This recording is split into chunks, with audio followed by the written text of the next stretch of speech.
Yang namanya usaha dan kesabaran itu insya Allah nggak mengkhianati hasil, dan ini memang beneran terbukti ya. Setelah beberapa kali ngodein dan request langsung ke Oppo, alhamdulillah kesampaian juga kami nyobain Find X5 Pro, dan ternyata gua nemuin beberapa hal menarik dari HP ini yang mungkin belum banyak orang yang tahu ya.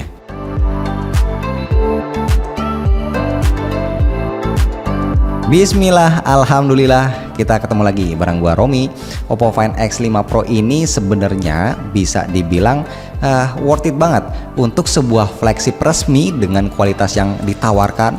Gua berpikir ini harganya ya nggak kurang dari 17 juta lah. Ya namanya juga HP Oppo ya kan.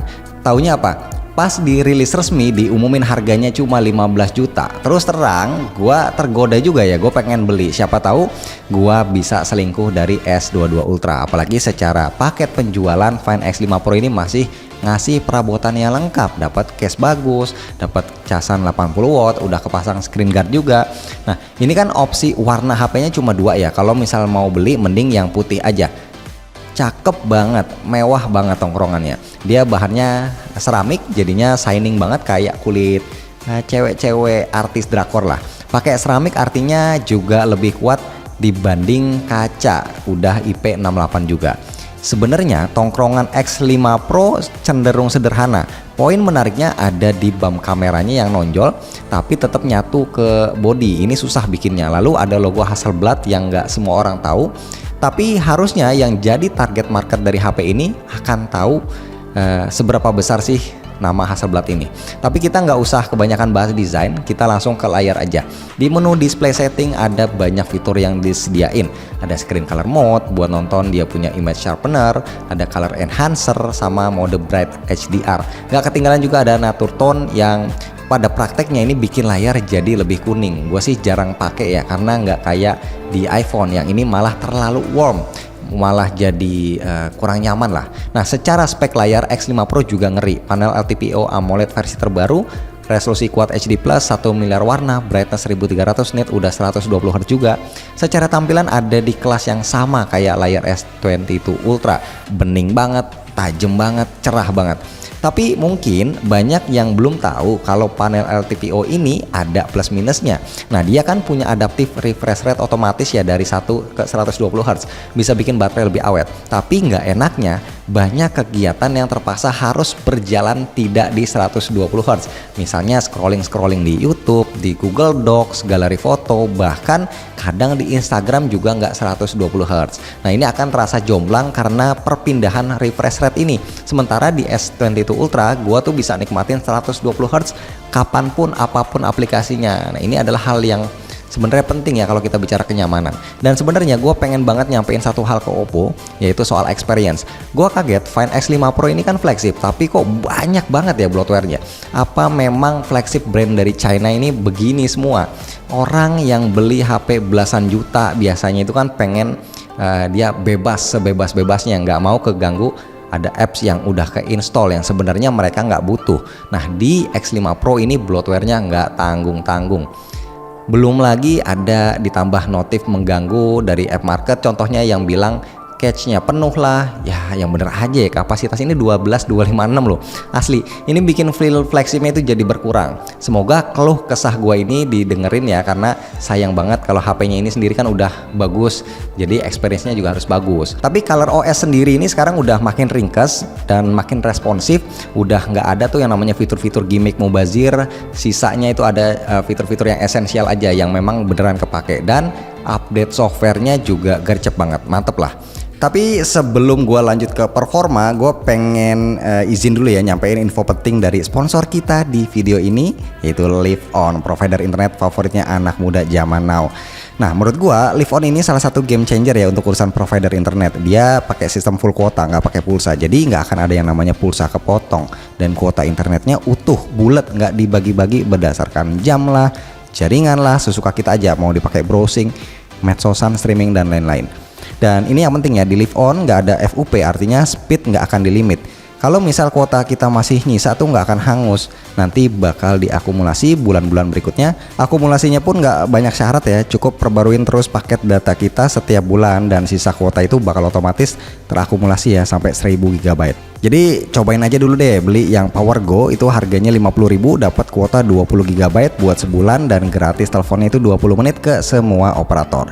Linknya gua share di deskripsi. Kalau kita bicara performa, wah ini gua ngerasa lebih ngebut dari beberapa flagship dengan Snapdragon 8 Gen 1 yang lain yang pernah gua coba. Speed dan juga skor benchmarknya ada di atas Galaxy S22 Ultra.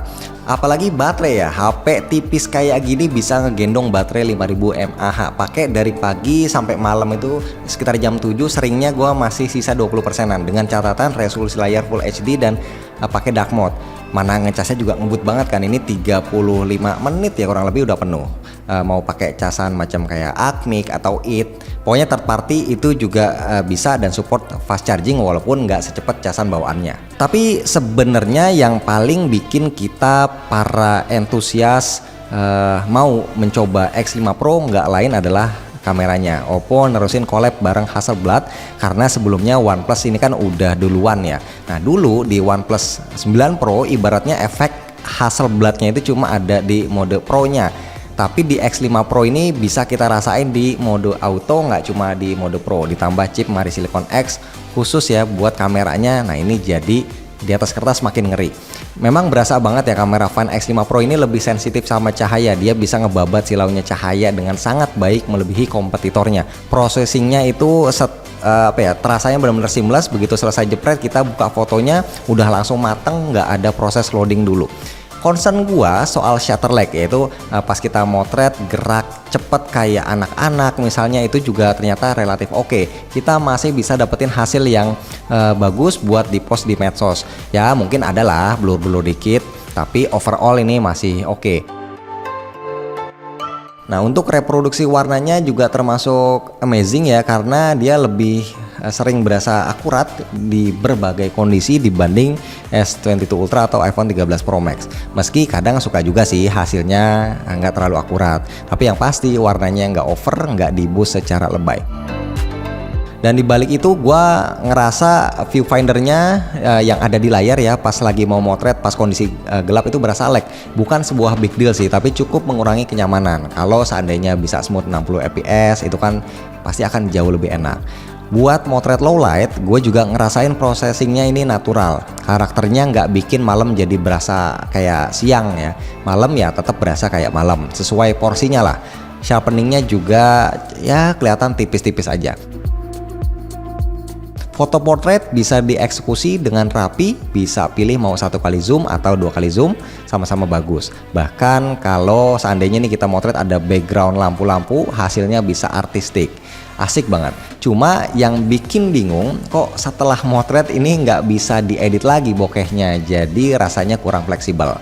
Dan untuk sebuah flagship kasta tertinggi, lensa tele yang cuma 2 kali optical zoom ini bikin HP ini nggak berkutik ngelawan kompetitornya ya kayak S22 Ultra atau Pixel 6 Pro. Tapi ya mungkin memang Oppo nggak ngejar ke arah situ kali ya. Nah terakhir buat rekam video, kualitasnya udah masuk kasta tertinggi untuk kelasan Android. Rekam gelap-gelapan itu oke, apalagi siang-siang bagus banget. Smoothnya maksimal, serapan cahayanya oke banget, jitternya juga minim. Kurangnya cuma kamera depan aja yang mentok Full HD 30 fps. Gila sih, kebangetan banget ya jomplangnya antara kamera belakang dan juga kamera depan. Oke, pada intinya Find X5 Pro ini gua nilai sebagai flagship yang worth it banget, cukup murah lah buat kualitas yang ditawarin. Samsung S22 Ultra menurut gua harus waspada karena dia kan sebagai flagship resmi yang mungkin paling menggoda. Dengan kehadiran X5 Pro ini posisinya akan sedikit terancam.